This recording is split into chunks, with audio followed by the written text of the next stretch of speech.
ಮನಸ್ಸಿಗೆ ತಕ್ಕ ಮಗನಾಗಬೇಕೆಂಬ ಮಹಂಕಾರ ಎತ್ತವರ ಕರದಲ್ಲಿ ತುಂಬಿಕೊಂಡಿದ್ದರೂ ನಿತ್ಯ ನನ್ನ ಮನದಲ್ಲಿ ಕಾಡುತ್ತಿರುವುದು 10 ಮನೆಗಳನ್ನು ಮುಡಿಯುವ ಕುತಂತ್ರದ ತಾಳ. ಎತ್ತವರಿಗೆ ಬೇಕಾಗಿರುವುದು ನಿತ್ಯ ನ್ಯಾಯ, ನೀತಿ, ಧರ್ಮ. ಅವರ ರಕ್ತವನ್ನು ಹಂಚಿಕೊಂಡು ಬಂದಿರುವ ಈ ಮಹಾಂತೇಶರಿಗೆ ಬೇಕಾಗಿರುವುದು ನಿತ್ಯ ಎಂಡ ಕಂಡ ಕಂಡ ಕಂಡ ಯೌವನದ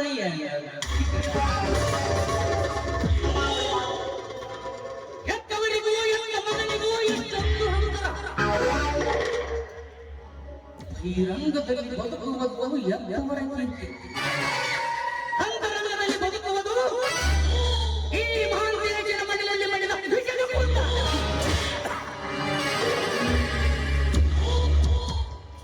ಇಚ್ಛೆಯಿಂದ ನಡೆದರೆ ಈ ಮಹಾಂತೇಶ ನನ್ನ ಇಚ್ಛೆಯನ್ನು ತುಚ್ಛಕರಿಸಿದೆಯಾದರೆ ಅವರ ಬಾಳು ಮುಚ್ಚಲಾಗುವುದರಲ್ಲಿ ಯಾವ ಸಂದೇಹವೇ ಇಲ್ಲ.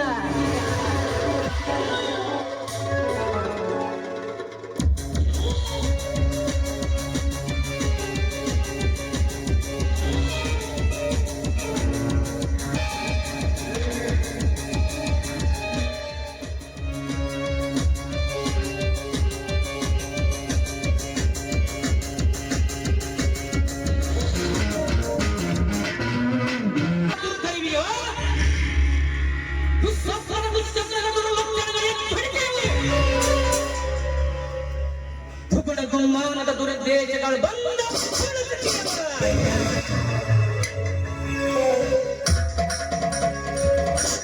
ಸ್ವಭಾವ ದೂರ ಉಳಿಯುವುದು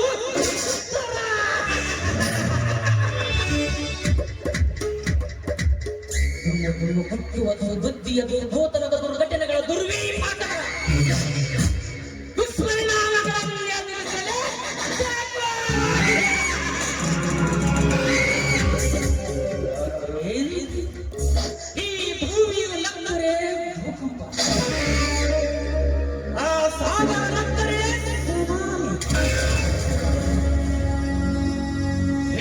ಮಹಾಂತೇಶ್ ನಕ್ಕರೆ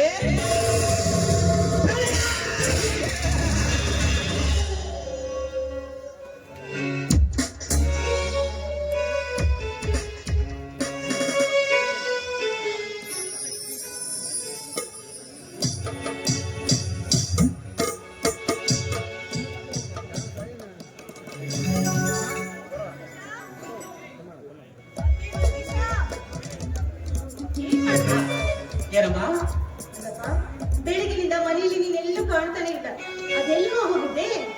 ಅಪ್ಪ, ಮನೆಯಲ್ಲಿ ಕಾಲ ಕಳೆಯಲು ತುಂಬಾ ಸಮಯವಾಗಿತ್ತು. 4 ದಿವಸ ಅಲ್ಲ, 4 ತಾಸು ಕೂಡ ಇರುವುದಿಲ್ಲ ಅಂತ ಹೇಳಿ ನಿಮ್ಮಪ್ಪನೋ ಬೆಳಗಿನಿಂದ ಮಹಾಂತೇಶ ಇಲ್ಲಿ ಅಂತ ಮನೆಯೆಲ್ಲ ಹುಡುಕಿದ್ದೆ ಹುಡುಕಿದ್ದು. ನೀನ್ ಮಾತ್ರ ಮನೆ ಹೋಗ್ಬಿಟ್ಟು ಸರಿನಾ?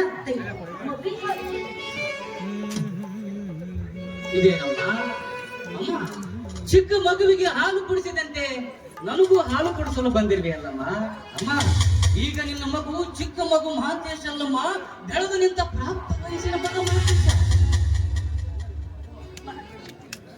ನೀನು ಅದೆಷ್ಟೇ ಬೆಳೆದು ದೊಡ್ಡವನು, ಈ ಹೆತ್ತವರ ಪಾಲಿಗೆ ಚಿಕ್ಕ ಮಗು ನೀನು ಚುಕ್ಕಾಗಿ ಬೆಳಿಬೇಕು ಅಂತ ಚಿಕ್ಕ ವಯಸ್ಸಿನ ನಿನಗೆ ಹಾಲು ಕುಡಿಸ್ತಾನೆ ಆ ಕೆಲಸವನ್ನ ನಾನು ಇನ್ನುವರೆಗೂ ಬಿಟ್ಟಿಲ್ಲ. ಅಷ್ಟೇ ಹೆತ್ತ ತಾಯಿಯ ಕೈಯಿಂದ ಹಾಲು ಕೊಡುವೆ ಯಾವುದೇ ರೀತಿ ಕೇಳಿಲ್ಲ. ಹಾಲು ಅಮ್ಮ, ಎತ್ತವಳ ಪ್ರೀತಿ ತಿಳಿಯಲಾರೆ ನನ್ನನ್ನು ತಪ್ಪು ತಿಳಿಯಬೇಡಮ್ಮ. ಈ ಊರಿಗೆ ಬಂದಾಗ ನಮ್ಮೆ ನಿತ್ಯ ನಿನ್ನ ಕೈಯಿಂದಲೇ ನಾನು ಹಾಲು ಕುಡಿದು ಹೊರಗಡೆ ಹೋಗ್ತೀನಿ. ಆಯ್ತೆ ಯಾರಮ್ಮ?